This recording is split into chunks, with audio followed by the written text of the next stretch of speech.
Yes, sir. All right, guys, we're back. Episode 40. This is going to be a big one. We all know the biggest event of the year happened last week, and I actually got to see it with my dog Julian over here. Unfortunately, Gabe is not going to be on this episode, but he saw the game as well, and we just got so much to talk about. What's good, Julian? What's up? Yeah, we're gonna get Gabe's thoughts next week. I feel like these past 2 months, it's been so hard to get all three of us, but we keep it flowing as much as we can.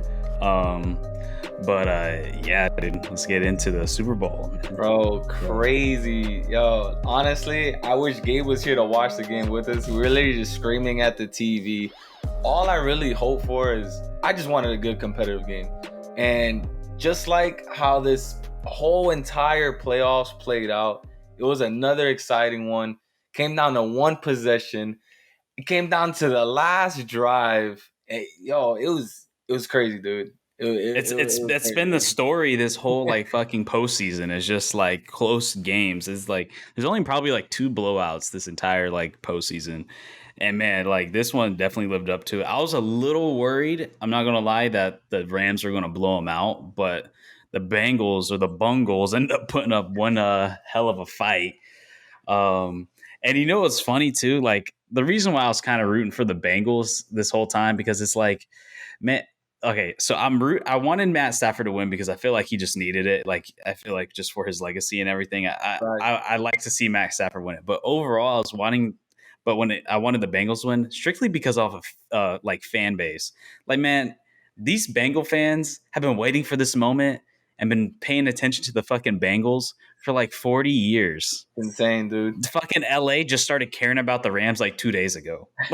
And that's what pisses me. It's man, because coming from a small market team and a small market fan base, it's I want those guys in. I'm just so tired of seeing the fucking LAs and the New Yorks and the Bostons of fucking winning all the fucking time. And they don't care. And they don't care. That's they don't give a fuck about the Rams. Bro. They didn't even show up at their own home Super Bowl game, bro. I think the stadium was mostly a fan base. Honestly, LA, like you said, right?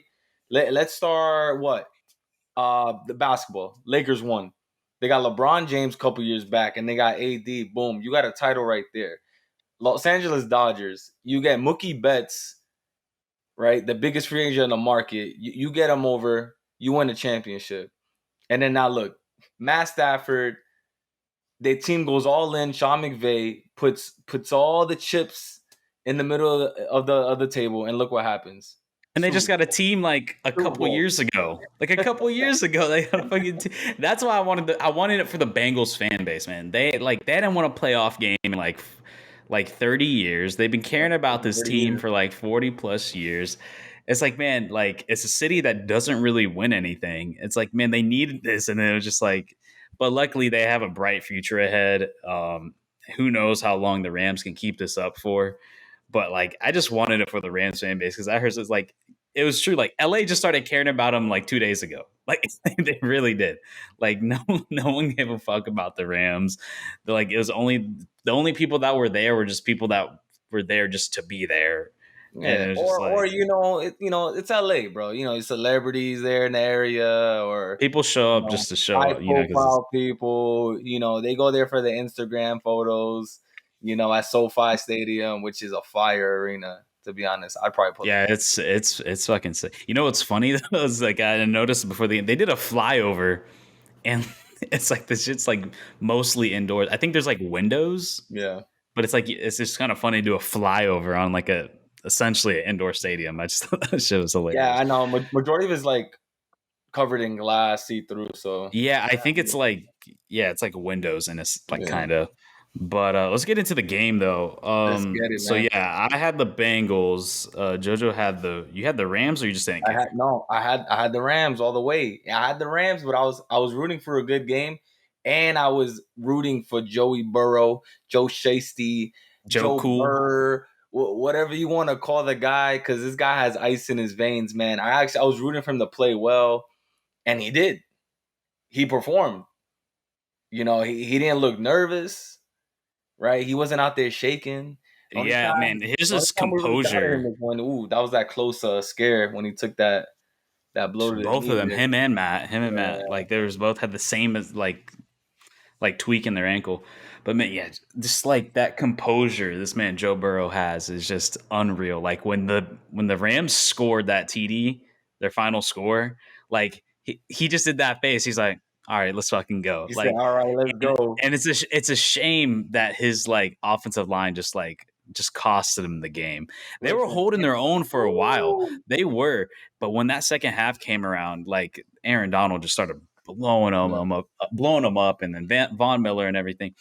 And man, I went back and kind of watched some of those games, and I'm not watched them. I watched the game and watched some highlights and just like pieces of it. I rewatched a good bit of it because I was curious to just kind of see what happens and prepare for the show. And like the reffing, it was something I didn't notice. I kind of noticed it in the moment, but like it wasn't until like after rewatching, I'm like the penalty calls and like some of the shit like towards the end of the game just seemed so just like kind of yeah, I didn't like some of the calls they were calling. It's like in the beginning of the game, they kind of set this tone that like, we're going to let them play. facts. They weren't calling anything. Like there's maybe like one or two like penalties in the first half. They were just kind of letting them play. They were letting them just, they're playing a tough game and they were letting them go. I mean, it's a Super Bowl. I think you should, unless it's like, very blatant penalties. But like towards the end of the game, specifically like those last like couple of drives, man, you just saw like penalties after penalties after Yeah, the penalties. holdings, pass interception, all that. And like some of the holdings, like were kind of questionable. And the only reason why I say it's questionable, obviously, like by the rules, it was a holding. But like if you look at the rest of the game, it was like it's kind of surprising that they called that when in Yeah, previous they weren't calling that. And that's my biggest thing with refs is like I don't care if you're quick to call plays or you you want don't really call them. consistency. I just want consistency so Yeah. people know what to expect. Here's what I And think. I think that some might or most actually might consider those calls at the end of the game like BS. You know what I mean? Here's how I feel. I feel like the ref, made up for a call on that Jalen Ramsey helmet grab. I think that was a missed call, missed opportunity there, and that was a touchdown. So I think they gave one back. And yeah, what I also think is that again, exactly like you said, they were letting them play. They were letting them play the entire game, and I feel like there are probably a lot of things we couldn't see on our side just watching from the TV. All the holdings, the grabbings, their helmets, and this and that, and you just got to a point where you had to take control of the game, right? You had to settle everybody down. You had to get everybody back in order and start making these calls because again, things are getting out of hand. Like if you're gonna play defense, right? You don't need to grab. You don't need to do this. You need to like this. This is Super Bowl. Like, and I get the whole concept of letting them play, but when it's crunch time and they're doing all these things, to get the win, like I felt like they had to make those decisions and start throwing yeah. flags because things could have got out of hand real quick. Yeah. No, yeah, I get it. And then Yeah, I think specifically, I think it was the holding call. I think that led, I don't remember. It was like the slant route towards the middle. I think that one where he just like barely pulled it. I felt like that yeah. was like a little bit of a weak I call. Like think yeah, that was a that game. was that was a little bit of a weak call. And I understand like I will say like obviously that Jalen Ramsey helmet pull was a foul, but I will say like T Higgins did beat him because Oh, like he I was saying smoked this him. during the game. He smoked him. He Jalen Ramsey was falling down. I think, and obviously it was clearly by accident that he Mhm. happened to hit his helmet. And I think the refs clearly didn't see it just because due to the angle of it. Yeah. But well, I was even then, surprised. they I was reviewed the surprised they touchdown, didn't so I tell am him. kind of surprised they still let it go after reviewing the Yeah. touchdown because they always are Are you mandated. surprised that Sean McVay didn't challenge that? I don't think you can challenge. You can't challenge Can you challenge a that? flag that isn't called. You can only challenge things that are called. Like I don't think if somebody's holding, you can't challenge and that was a hold. You can only challenge things that are actually like called by the ref. And get it reversed. Yeah, and get it reversed. And Yeah, I mean, like Jalen Ramsey was falling there, and I think he just happened to grab his helmet. So, like in a way, I'm kind of glad that it didn't get called, but I would understand if it did get called Yeah. because Jalen Ramsey did killed. And also, speaking of Jalen Ramsey getting killed too, I don't know if you noticed, most because the game doesn't act, the game tape, the TV version doesn't show it, but that final drive with Joe Burrow getting sacked that ended the game. Many people don't know this, Yeah. but Jamar Chase absolutely cooked Jalen Ramsey at that game. And if Joe Burrow had an ounce of protection, that would have been TD. And a lot of people didn't notice it at the time, like alive as it was happening. But when you go back and watch that, Jamar Chase was wide fucking open for a touchdown, wide open. And it's Bro. just such a shame that, like, if they just could have held the fucking line just for like another second, just give them a chance to breathe, the Bengals could have won that game. They were in prime position, and that was a perfect example of like how the O line costed them. Bro, and you know what's insane, man? You know what's insane? It's scary to think that, again, 7 sacks. My guy got sacked 7 times. That is not normal. This is getting normalized. NFL record in the What we're post. I used to think it was seeing tied for the most in the Super Bowl, and an NFL record for the postseason, for getting sacked postseason. 19 times. So check this. He got sacked 7 times and had the lead in the Super Bowl. So if his O-line held up just a few more plays, that game is in the bag. Isn't that scary to think? You got a second-year quarterback in the league. If he had an And average getting offensive sacked line, average 5 times a game. All he needs is an average O-line. We're not asking for the best O-line in the league. we're not asking for like Dallas or Indy, like We're minutely. asking for like regular everyday protection, like nothing out of the ordinary for this guy here. We're talking 7 sacks in the Super Bowl, which I lost track of how many times. It didn't even feel like he got sacked 7 times, to be honest. When this guy's up in the Super I think a Bowl, lot gotta of go with it the came in the game-winning drive. second half. I don't remember exactly, but I remember the first half they did a half decent job Yeah. at protection. And they Listen, were doing a good job of getting rid of it quick. Tell us who has, man. That first half, the O-line was holding up, but we all knew with the Rams defensive line, like that wasn't gonna last. We knew it wasn't gonna last, and we all called it. And Aaron Donald was on a mission, We dude. all He called was it. on a Listen, mission. man on the mission, man of the hour. Like it. The guy on that team got the stop, and he said, "Right here, ring me." Right after that sack. Because and I don't even think he noticed at the moment, but like that play was so important because like if he didn't get that pressure, they would have lost. Like I'm telling, like go back and watch. Jamar Chase absolutely killed Ramsey. I mean, Ramsey did not have a good game. He didn't. No, I mean, not at all. Yo, you remember that first bomb? We started laughing. That was a nasty catch. Yo, we said Jamar Chase wanted all the smoke. Ramsey was calling everybody. Yeah, he wanted the ISO. He wanted the 101 downfield, and which I respect. You got that 99 overall in Madden, right? And Yeah. that was the chance to prove it. First big play downfield. Who does Burrow go to? Jamar Chase. Boy. Who's there on the sideline? Ramsey. And who gets smoked down the sideline? One-handed catch. That was a one-hand catch, by the way. Yeah. Jamar Chase, the rookie over him. That amazing. Bro. And you know what's so crazy too is like going into the draft and after seeing the results and like them going after Jamar Chase, everybody was questioning it because it's like, they already had a semi decent receiving core, T. Higgins and Boyd, and their Joe Mix. They had a good weapons and like, but the thing is, I think it ended up being the right decision because I don't know if you get an O lineman like Penei Sewell ended up not having really that great a year, which everybody was projecting him to go to the Bengals because he was the number one tackle going into the draft. But man, it really turned out to be Jamar Chase was a better player and the right decision because that chemistry he has with Joe Burrow, and he was just he's a game breaker.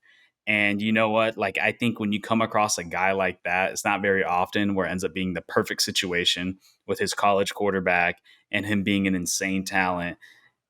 It's like, you know what? Like, these guys don't come around very often, and we need this is just and it ended up being the right decision because Yeah, man. who's to say that they would have made it Got to the Super Bowl without that extra that weapon? dynamic duo, man. You know, our quarterback needs their star receiver, and when you have that chemistry, that's kind of unstoppable. You And it know, gives the Bengals a true like number one because I mean Higgins and Boyd they were great receivers last year, or I guess 2 years now. But I don't think either of them were number ones, and I think this actually frees them up to be a number one. And I mean number 2 and 3, and now you got your pure number one, and that just yeah, opens up the field so much. And yeah, like I think at the time everybody's like, yeah, the O line, O line, O line, but like man, Jamar Chase ended up being the perfect pick because now you can go into next season knowing that you exactly, got your weapons and knowing that like all you need is just an exactly, average O line. Like now exactly. you just And need that's to scary. switch out a couple of guys and maybe draft another dude and Listen, maybe man, draft two guys. That's exactly what they're doing this offseason. I mean, they're probably going across the board on the draft and free agency, just Joe completely Burrow is revamping gonna it. be fighting with your boy Patrick Mahomes and Josh Allen for years to come. The And generation, Herbert, and it's set up. It's set up hopefully, beautifully. hopefully T Law, hopefully, Hopefully, honestly, man, I'm rooting for him. Obviously, we know what's up with the organization. But yeah. real quick, we're talking about star receivers, and we have yet to even mention his name. And no, I'm not saying Odell, but congrats to Odell. We're talking about Cooper Cup, triple crown Baller. king, king, iced off the season with a Super Bowl MVP. Come on, you can't write a better story, bro. You It, can't. You can't. I would have never guessed. I always like the past few years he's been a really good receiver. Like a really good receiver. But like I would have never guessed coming into the season that he would have the season that he did. Like I don't You think can't. anybody projected him to have the season that he did. No, Like he apparently he was had no always a offers out of high solid school. he was He didn't always have a any. solid number one and Yeah, they kind of bounced back and forth between Woods and Cup. But like, man, Cup really ever since Matt Stafford got in there, like he really came into his own, and he's insane. There's like just a perfect route runner. He's not going to kill you with speed, but his technique and his route running is just unmatched, and he's just the dude absolutely balled when it mattered the most. Everybody knew the ball was going to him, and he still got it. they still got it. Listen, man, you got a star receiver like Odell. Unfortunately, he went out. He had the first touchdown of the game. Kudos to him. And that completely changed the dynamic for the Rams. It seemed like they were a little bit lost in a sense where, hey, maybe with Odell being out, they were probably doubling up, Cup for a little bit. It's probably hard to get him open. He only had like 8 receptions, but 2 of those receptions were touchdowns, I believe. And I think 6 of Yeah, those came in the fourth quarter. And he just came in clutch. That's it. yeah, They because tried he running didn't the do much ball the whole first game. half. Exactly. So after Odell went out in the first half, everything kind of halted for the Rams. And then we were saying on the TV, like, yo, do what you know. We throw the cup. What's going on? We're getting a little worried. Like, yo, Bengals about to take this game away. They were running the ball, it wasn't working. They couldn't really find holes. They weren't really Oh running man, through. Cam Akers That is was a fucking bum, dude. That it's dude is a crazy. bum. They couldn't run.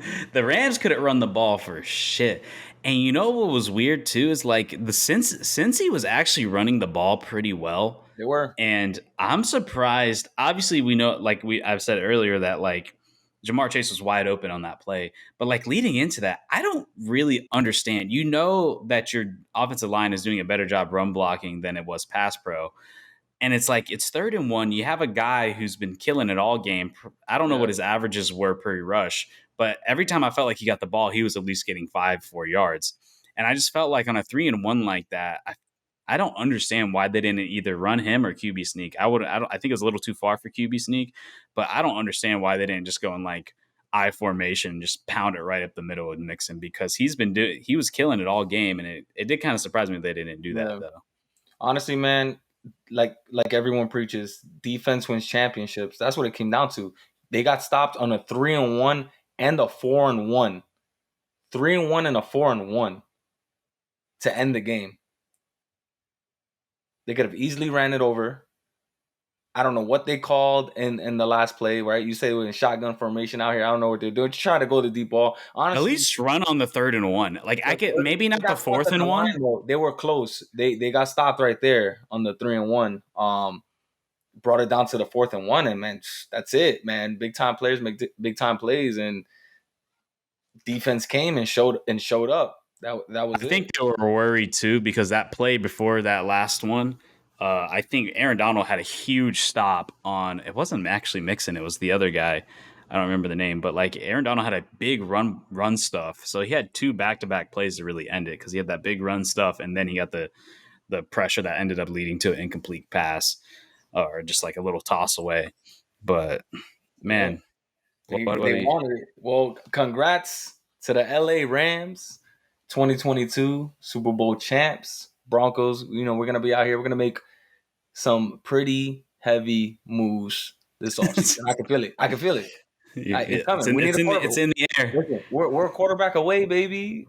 We're a quarterback I don't know. away. I mean, JoJo said he listened to our episode last week, and we're talking about a certain quarterback that could be showing up there. But who knows? We'll see. And by next month, actually, in a couple weeks, free agency. Like I think it's like March 13th or something like that. A couple weeks, you're going to see what's going to be happening. But I did want to bring up to you because I saw this today, and I think he said this yesterday. But Richard Sherman. Oh, give me a second.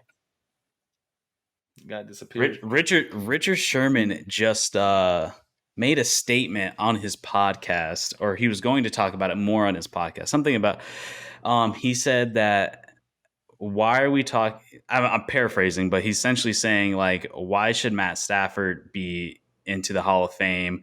I feel like the Hall of Fame is setting the bar really low Wow. for players nowadays. He's like the man has played 9 seasons. He has 0 MVPs. He has 0 Super Bowl MVPs, and he's not even an all decade player and 1 Pro Bowl. Wow. And when he mentioned that, it kind of got me thinking, that is not a terrible argument. It's not a Like, terrible take. It's not. and It but it was depends something. on what you're really looking at to make it into the Hall of Fame, right? If you're looking at individual stats or accolades throughout your career, or even a mix of both, you know what I mean? Mhm.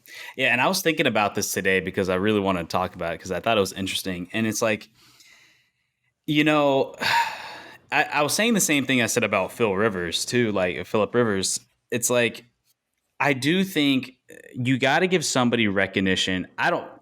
At least, let's say Matt Stafford retires today. I don't think he's first ballot. No, he's not. He's not a first ballot Hall of Famer like Peyton or all these other guys. Tom Brady's going to be. He's not. It's going to take him a while. Yeah. I do think. And if he continues on the path, say he plays for another 5 years, which he looks like he might, another 4 or 5 years, Yeah. I think he could be. He has a really solid argument, and he keeps on playing at the level he is. But like I was saying this about Philip Rivers, though, it's like, man, when your job and your career is something like being a quarterback in the NFL, something that there's only 32 jobs in the world and millions of people are vying for it every single year. And you're able to hold that job, one of those 32 jobs, for 10 plus years. I think that should be rewarded, especially in a league where people call it, I mean, NFL, not for long. If the average Yeah. career, I think, is 3-4 years. And I think that should be rewarded in a way because not very many people can do it. Yeah, he never won a Super Bowl MVP. He's never won an MVP.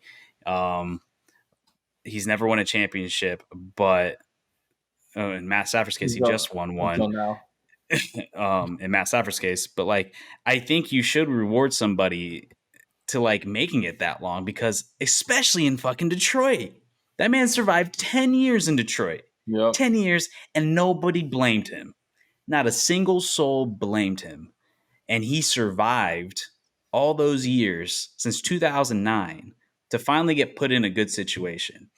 And then on top of that, people are saying, or people are defending Richard Sherman too, saying that like, yeah, and then the one Super Bowl he does win, he has a stacked team.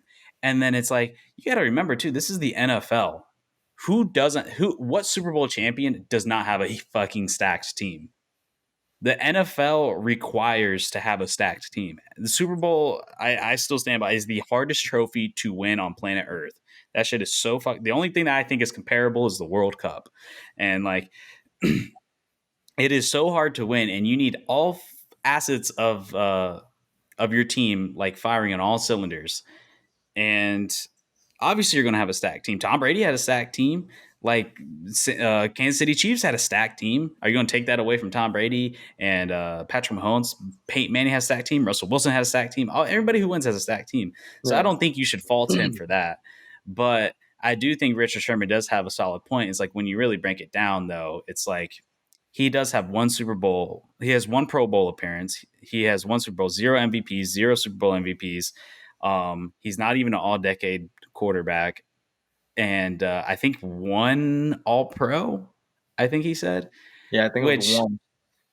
but I do, I see where he's coming from. Yeah. And Here's my thing. Honestly, bro, I think he's just talking about this way too prematurely. Like my guy is still in the league. exactly, yeah. He's still playing. Honestly, his career started this season. This is where his career started. In the next 4 or 5 years, you don't know what's gonna happen. You don't know if he's gonna be lights out. Hey, he could go back to back, or he could win one in the next 3 or 4 years. Now, if he wins 2 Super Bowls, how does that change his legacy? You know what I mean? Like, he's actually in a good organization. We know he's a great quarterback in the league right now.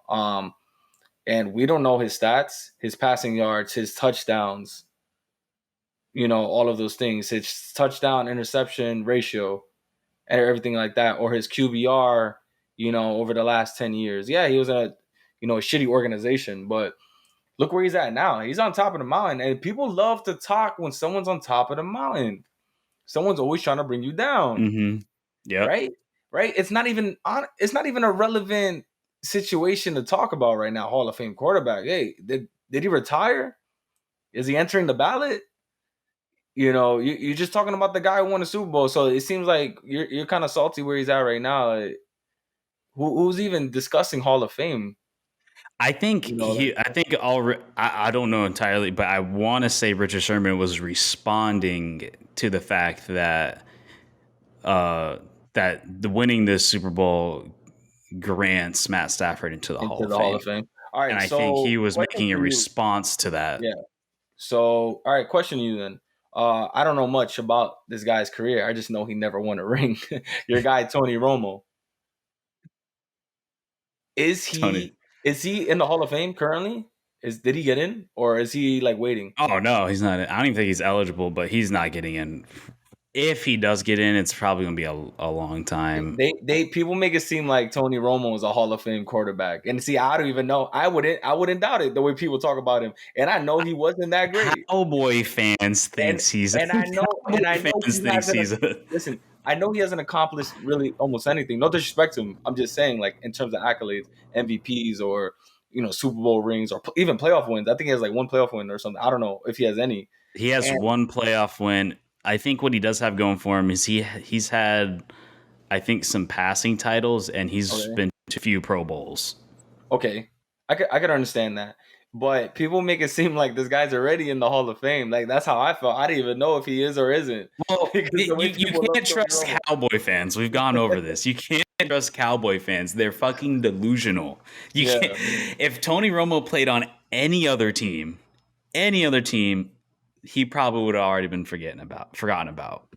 guys, that's funny. Tony Romo's a All right, weird one. so I think is I don't know what to think of Tony Romo if he's Hall of Fame. I don't think so personally. I think he would take a. all right, quick I think quick question if you for start you. letting people like Tony Romo in, I think you are starting to put the bar pretty low.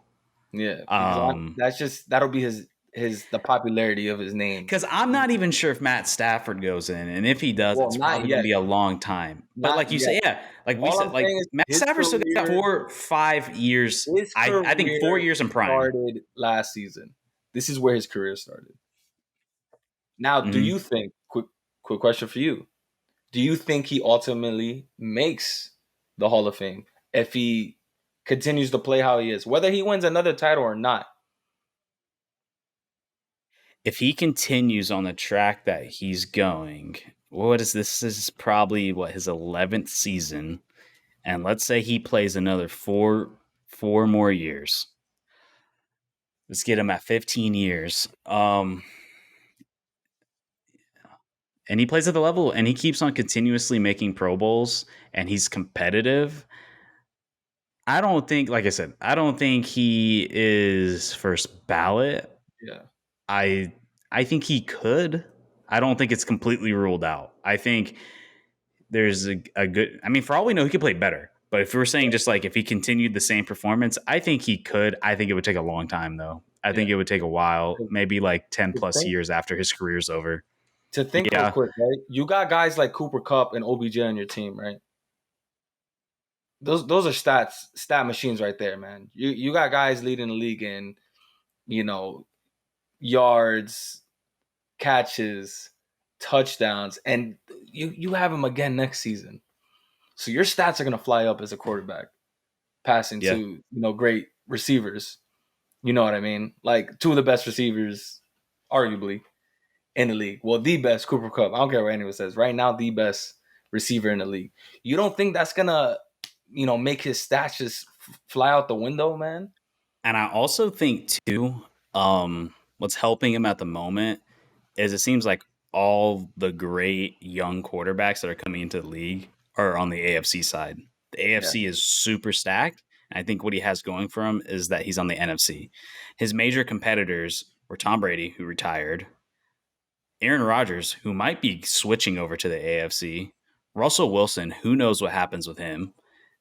Kyler Murray all of a sudden doesn't want to yeah, be in Arizona anymore. yeah. Who the fuck knows Shocker, what happens with that? shocker.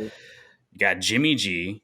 Um, I can't think of anybody else on the top of my head that that could be really good. I mean, right now I think they're clearly the favorites in the NFC as it stands, even with Aaron Rodgers still staying there, and Yeah, because the NFC just doesn't look as strong as the AFC as of right now. The AFC looks absolutely loaded, fact. which scares me as an AFC fan because man, and it's going to be like that for a while for sure. So yeah, I mean, I think he's lined up to really ball out for sure. I think, and easy Pro Bowls for the NFC. He can easily make some Pro Bowls in the NFC if he doesn't have the competition that that the AFC has. So yeah, so real quick, we're going to end it off here for NFL talk. Who do you have? Way too early, because but as it stands right now, we're gonna probably come back to this maybe after the draft and free agency, whatever, all that shit's going down, or right before the season. But just like real quick off the press into the next season, who do you have next year, and who is your dark horse? Okay. I have whoever Aaron Rodgers decides to go play for. The reigning MVP, and which, guys, I never had a chance to discuss it because I wasn't here on last week's episode. I called it first week of the NFL season. Aaron Rodgers, your 2022 MVP. You heard it here. If you want to listen to it, go back a couple episodes from the beginning of the season. You're gonna hear that prediction. Wherever he goes, that's who I'm picking to be the dark horse. That's gonna be the sleeper team. He's gonna Your come out of dark horse. nowhere. He's gonna pull a Tom Brady. Something fresh, something new. He's obviously gonna set himself up for success, right? He's not just gonna go to any random team. He's gonna Mm-hmm. assess the situation, the coaching, the organization, You getting excited over defense, you getting excited. the receivers, and I think it's time, man. Unfortunately, lost a clincher in the playoffs. Sucks to happen late in your career. MVP for a reason, right? Basically, was Yeah, granted best quarterback in the league back right to now. back. There you go. So he's not slowing down. Doesn't matter what anybody says, how they feel about him. Back to back MVP this late in his career. He's balling, right? Wherever he goes, you 100% have a chance of going to the Super Bowl. Yeah, yeah, man. And like, I know we didn't get to talk. You didn't get to talk about it last year. I mean, last week. But man, like we said, like I just want to get your quick thoughts on it, super quick. But like, do you think them hiring Packers OC Hackett for head coach was a power move to get him?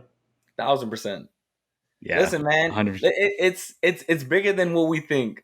He All these vouched for little him to get a head coaching job too. He vouched for. He's like he deserves a head coaching job. listen, word is law out there, man. People, like when you have those connections, it'll drive you towards them. And Same to win, system. He's gonna yes, understand it. Like you have to have these connections to be successful. And I think, this lane is great. You got to play it safe. You got to know where you're going. You got to know what you want, and you got to get the job done. And the time is now. You got to get the job done. so, who isn't your dark? Who's your like favorite that like isn't your dark horse? Favorite that isn't my dark horse to make it to the Super Bowl or to actually win the whole thing. Either or doesn't matter. Um, I guess your favorite to Honestly, win it all. I think, man, it's tough. It's in the air because I really don't think the Rams are gonna go back. I I really don't don't think think. either. I don't think so I don't either. think they're a great team. I don't think they're gonna go back. Packers are most likely losing Aaron Rodgers. Obviously, wherever he goes, it's gonna be a fresh start. I'm kind of torn between Kansas City and the Buffalo Bills. I know they're both on the same side, but I feel like the winner on that side is gonna win the championship. And I say Kansas City. I know they got exposed. I know they have their weaknesses, and if they can make the necessary adjustments in this offseason to make their defense better, I truly think it's over. I truly do. Yeah, Their offensive firepower is just way too much for any team to handle, right? Their defense has given up 20, 30 points, but guess what? They're always somehow making a comeback or they're still in it to win the game. I don't remember the last time Kansas City got blown out in a game. Yeah, they lost a couple games early on in the beginning of the season, and they were one playoff game away from going to Super Bowl. And of course, look who they lost to: Joe Burr, who's been balling. fourth straight AFC championship game. So they're still the favorites. They're still the favorites until someone shows me otherwise. Like you can't go every year. This would have been the third year Kansas City would have made it to the Super Bowl if they got by the Bengals, who had a Cinderella season. So I truly believe it's between the Buffalo Bills and Kansas City Chiefs for next year. Whoever comes out on that Actually, side. I just pulled up the list really quick just to see what like Vegas has them. Kansas City is the favorites to win it all. There you go. I can ramble off the top There you five. go. So, in order of what I'm saying: Chiefs, Bills, Rams, Bengals, Niners. There you go. Off the top of the head. Chiefs and Bills, man. They were right there. And that game was a masterpiece, that playoff game. The Broncos odds are pretty up there, and I think that's because they're banking on Rodgers being there. Green Bay is still Okay. six. Green Bay's six, but Broncos have shot up, and I think that's because of the potential there. My dark horse, I think, has got to be the Bengals going Yeah. back. I got the Okay. Bengals going back. I think they literally have one job to do this offseason and just rework the trenches, just completely rework the trenches. And I think they're going to do it. And I think Joe Burrow is going to be on a mission next year. They're my favorite. I think it's coming out of the AFC for sure. I think it's coming out of the AFC. Bengals are my favorite, and then or my dark horse. That's what I mean. But my favorite is the Bills. I got the Bills. I think the Bills should win it next year. They have everything at their disposal. They probably need they really need a running back. If they can address the running back situation, the Yeah. Bills are unstoppable. They had a number one pass defense. They did have the number one overall defense throughout the majority of the season. They had the Right. number one offense for a majority of the season.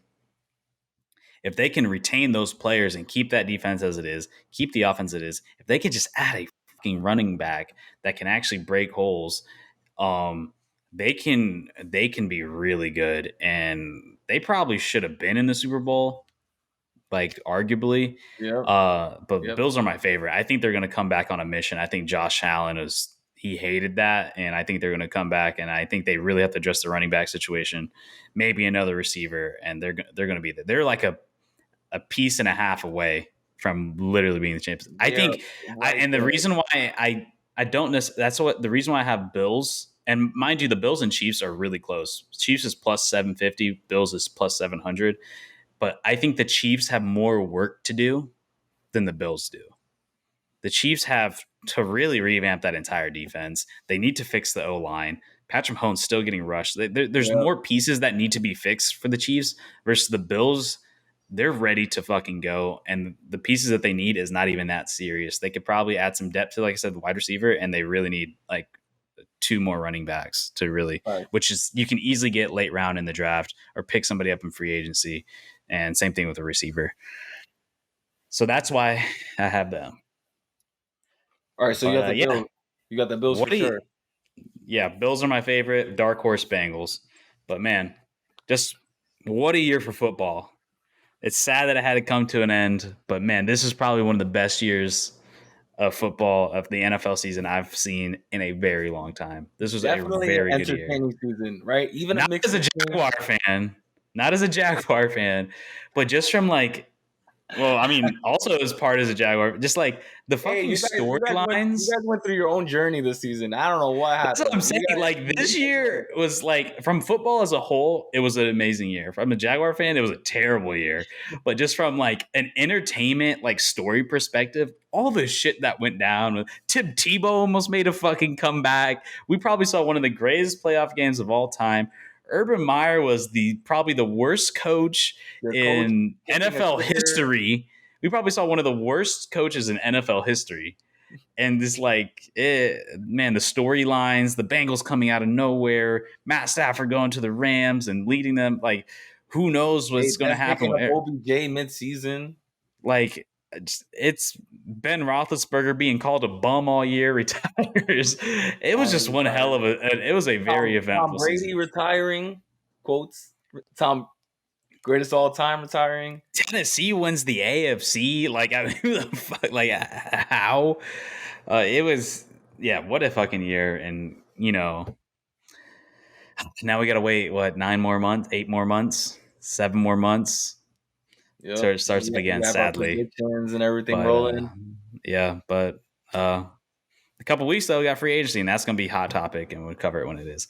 But let's transition over to the UFC. With all the hoopla that was going on with the Super Bowl and everything, this kind of got overlooked, but this was a huge fight in the UFC, and it's kind of a shame that like kind of bad timing by Dana and like the UFC. I don't know how far ahead they had this, but like kind of bad timing because I got caught up in all of it and I kind of missed it and kind of forgot about it. But I went back and rewatched it. We had Israel Adesanya versus Robert Whittaker 2. Izzy just absolutely balled out. He fought his heart out.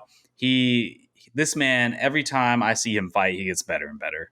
He just like progressively gets better and better, and it's fucking scary. He's completely cleaned house on the entire middleweight division in the 185 weight class. Like, I don't know who else he can beat.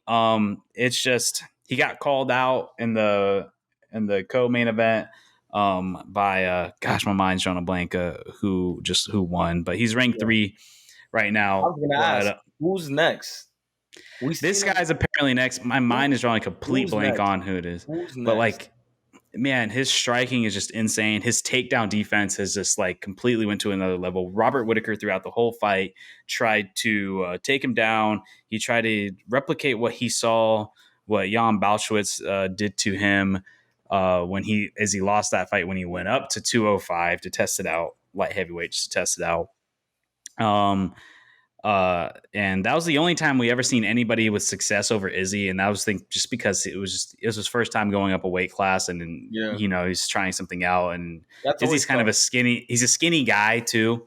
He's tall and lanky, and Jan, the guy who we fought, he's a big brawler guy at 205. That's a cut down to 205. Yeah, it's those brawler types at the heavyweight level.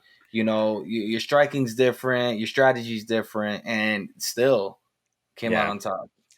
And I think Whittaker tried to replicate that to Izzy, but Izzy worked. I think he knew that he was going to attempt to do that because Whittaker is not a bad wrestler. And I mean, Izzy's takedown defense was just elite. I mean, every time he got taken down, he popped right back up. His striking was just unprecedented. He ended up winning by unanimous decision by all 5 rounds. And this kind of brings up the question from a lot of MMA fans. It's like, Izzy, he's already, in my eyes, a top 5 fighter of all time. Like, I mean, he's completely obliterated the middleweight class. But a lot of people are saying, like, does this make him is he now in the conversation as one of the best ever? Um, I think it does. I mean, he's undefeated in the UFC, 11 straight wins. He has 15 knockouts in his entire career. The only thing is, you still, I think if he keeps on going on this track, I think he's definitely like right there. The only people I think that are really ahead of him are Anderson Silva and John Jones. Anderson Silva, especially being in his own weight class, but I can't remember. I don't. He might have tied, or he probably already surpassed Anderson's title defense. I Yeah. forgot. I was gonna ask that. Anderson How many Silva was title a. defenses he had. Let's look it up real quick. I know But it was an insane amount. Right up there with title, Anderson Silva. that was his fifth title. His fifth title defense, and then let me see what Anderson Silva's And was. 5. You know what's harder than getting to the top is staying on top for that amount of time. Right? You gotta have that chip Okay, on your shoulder so and that same work ethic. Anderson Silva had 10 title defenses. He had Yeah. 10 title defenses, and that's in the same weight class. Like I said, Izzy still got some time, I Yeah. think. But he's on the right track. Anderson Silva held the title for 5 years, from 2007 2012. Izzy's had it for 2 years so far. Yeah, he's on 5 title defenses. But like I said, I think he's on the right track for sure. And I think when you just look at pure talent, just like talent, like as a striker, and now as like him getting better at takedown defense, he's just unbeatable right now. I mean, he is insane. Like, it is unreal how good of a striker this man is. And like I said, he's still got some years and time to go. And like, man, he's pushing. It sounds like he might be pushing for like a John Jones fight, which would be fucking crazy to see. Ooh, sign me up for that one. Oh, Sign and if me he up. can, ASAP. man, if ASAP. who knows what happens? You know, I think no, Well, was John hopefully Jones John calling him Jones will out? be eligible to fight because something's always popping up or he gets injured and Yeah, it's and been a while since I know yeah. John Jones is thinking about fighting Stipe, which could be interesting. But yeah, I think Izzy is on the track. I don't think he's quite there yet. I think when it comes to just pure talent, though, he's definitely a top talent we've probably ever seen in the UFC. I mean, I haven't seen anybody as this dominant since like Anderson Silva in their weight class. Like, Anderson Silva was unprecedented to watch. Like, growing up as a kid, I just remember seeing. I'll never forget this fight Anderson Silva had with Forrest Griffin. It was just unreal. It looked like something out of a Bruce Lee movie. I just couldn't believe it. And Israel Adesanya gives me that vibe that he could eventually Yeah. be there. He just needs the time and the fights. But granted, I think they fought a little bit more back then. So there's that. But I think he just needs to keep on going, and I think he can easily get really close to that record. Because like I said, I don't see anybody coming up and challenging him. I mean, he's been that's why he's been toying with the idea of him going up in a weight class, which could really boost his legacy. Because especially because Anderson Silva, I think, went up in a weight class and I think Yeah, went undefeated in his weight I feel class. like in the UFC that's always the ultimate challenge, right? You master your weight class, right? You Mm-hmm. destroy everyone in your path, and what's the next step? Is either you wait for for new people to show up, to get new fight contracts, but then again, then you're fighting. Oh, these guys don't have any experience, so do these fights really count? Like later on in your career, people apparently don't respect that. Which I feel like if you're in the ring, you're just gonna beat the opponent in front of you, whoever they put there. But like I said, like the next challenge is always right. Going up a weight class is always like the most challenging thing to do is to adjust to the weight. Even something as simple as us two. We used to wrestle back. Back in high school. Even getting bumped up one weight class, you felt the difference, right? Like And it's especially yeah, different for middleweight to light heavyweight because that's a 20-pound difference. McGregor went from 145 to 155, 10 pounds. It's a difference, obviously, but he went down in weight. He yeah, went from 155 and dropped to 145. So that was a little bit different. and also it wasn't as much weight, but going from middleweight 185 to 205 is a pretty big deal because you're talking about guys that could potentially have 30 pounds on you for And remember, sure. those guys, in the higher weight class, could have cut their way down to those weights. Yeah. You Well, know what I yeah, mean? they do. Yeah. So So it's yeah, like, but I think it speaks volumes of the fact that like this man could potentially be the great, and he hasn't even like had that many title defense. For some reason, I thought he had more than 5, but hey, he's halfway there. yeah, He's but he's halfway there. yeah, and then you're also talking about a different time too. Like Yeah. people, you could arguably say, obviously, as sport grows and it gets better, like fighters are going to be better than what they were 10 years ago, and that goes for like 100%. any sport. Like as Yeah. time goes on, so 100%. it's like it's I'm curious to see what happens. Where his next fight would be, but I think he's definitely on the track to be one of the best, and I think he's for sure already one of the best I talents we definitely ever agree with seen. that. That his talent is unprecedented. But yeah, man. Let's go switch over to NBA. Quick little NBA NBA talk, update. little basketball JoJo's talk right here. Lakers. Anthony Davis You always say suffered. that. Wait, what was that? I said you always say that. What? JoJo's Lakers. I don't know. You're just the ultimate bandwagon, but we can't Listen, go wherever over that LeBron again. goes, I go. That's Nah, go sad, ahead. What you're dude. saying? That's. I guess because you grew up in New York, you don't really have much to root for. So Yeah, that's true. We're not even going to talk about the Knicks. What's going on in New York right now? Giving up 28-point leads oh multiple yeah, I times. saw that to the Nets. Bro, Yeah, that's just fucking. ridiculous. Honestly, Fat Joe was talking with Stephen A, and he's like, there always comes a point in time in the middle of the season or somewhere, and when you're a Knicks fan, where you just stop watching the games. And he said, "This is that time.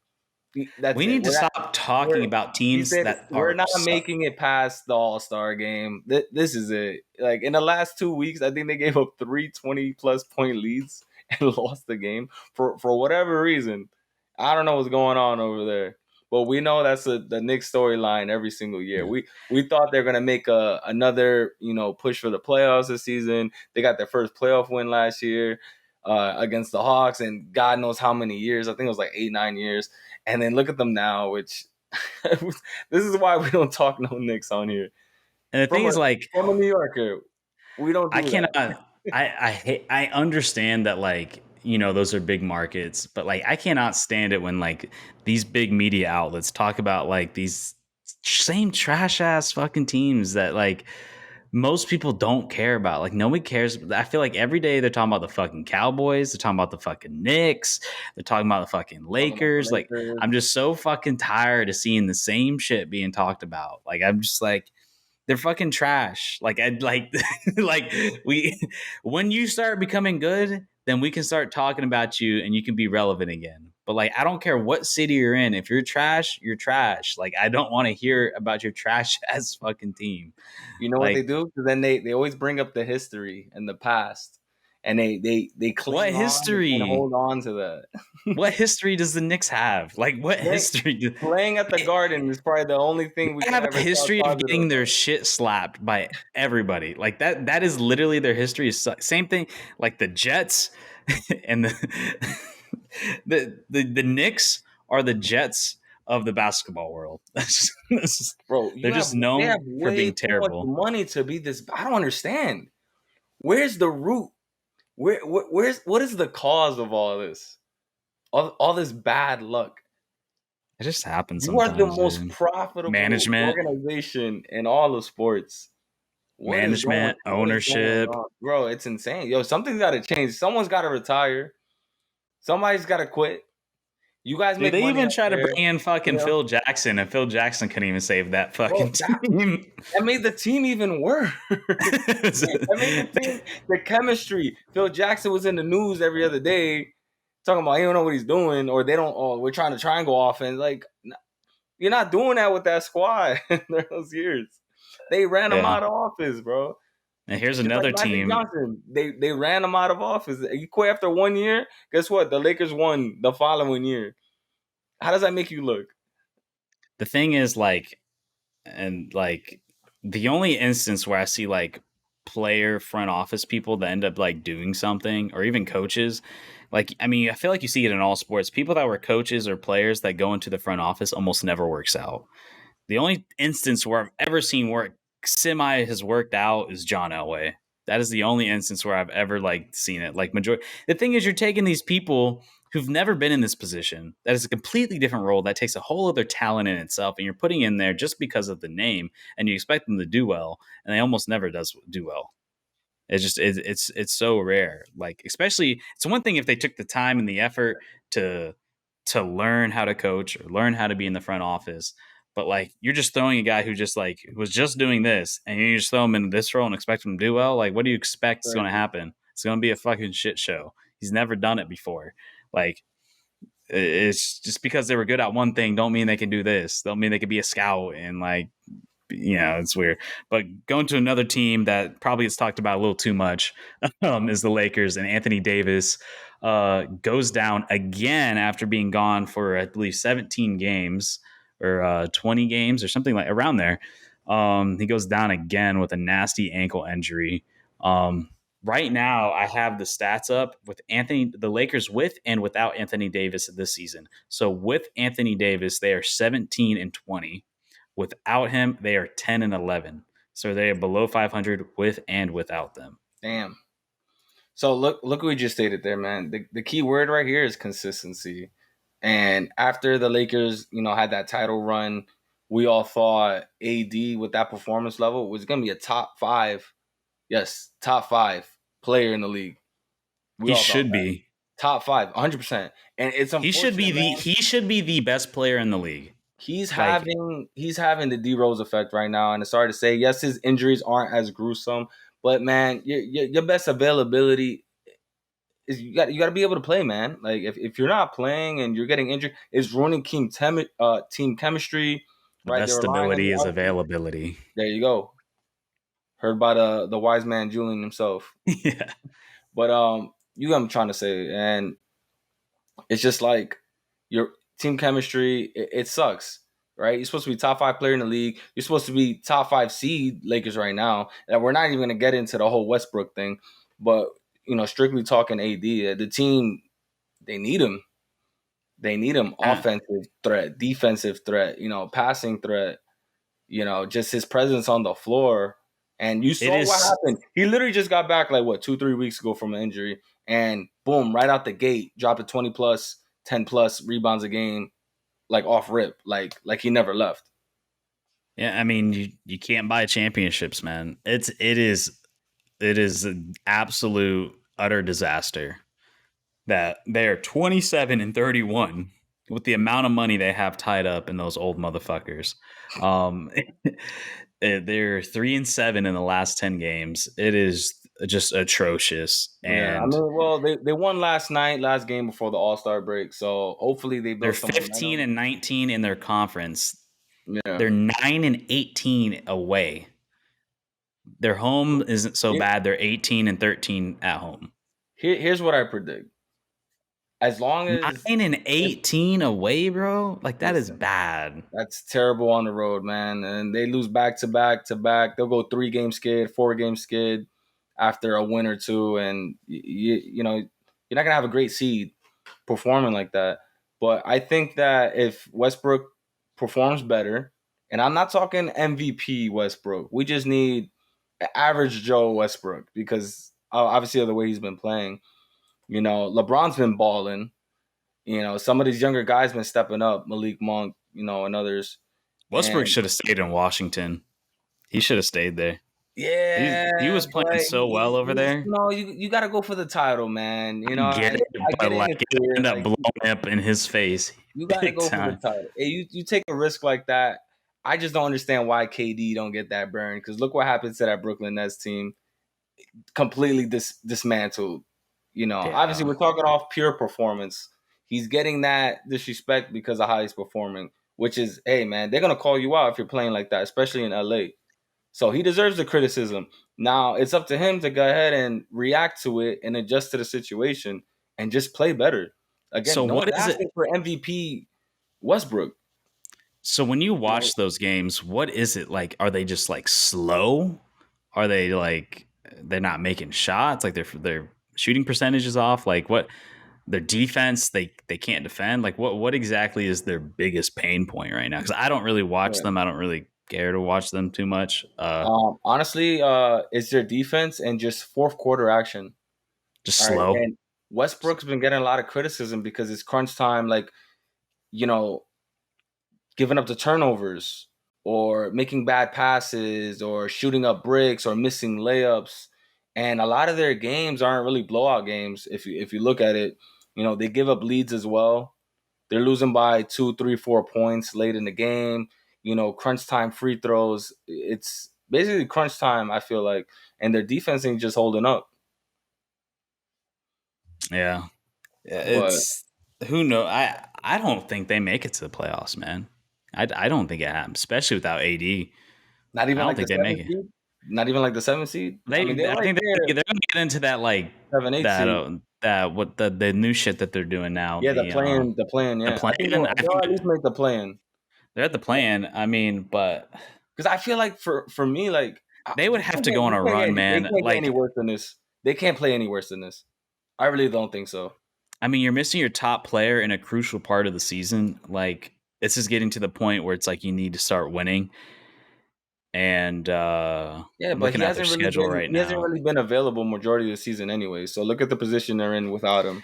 It kind of shows You the know. depth of the team. I mean, Yeah, it seems like they just built the team poorly. The team has no depth. They, has no juice. but I'm definitely excited for All-Star break coming up. I think that's gonna be dope. Well, Is it All-Star break later than normal? Doesn't it usually always around like Valentine's Day? I mean, Valentine's Day was the other day, anyways. So it's just I'm literally just saying. a weekend after.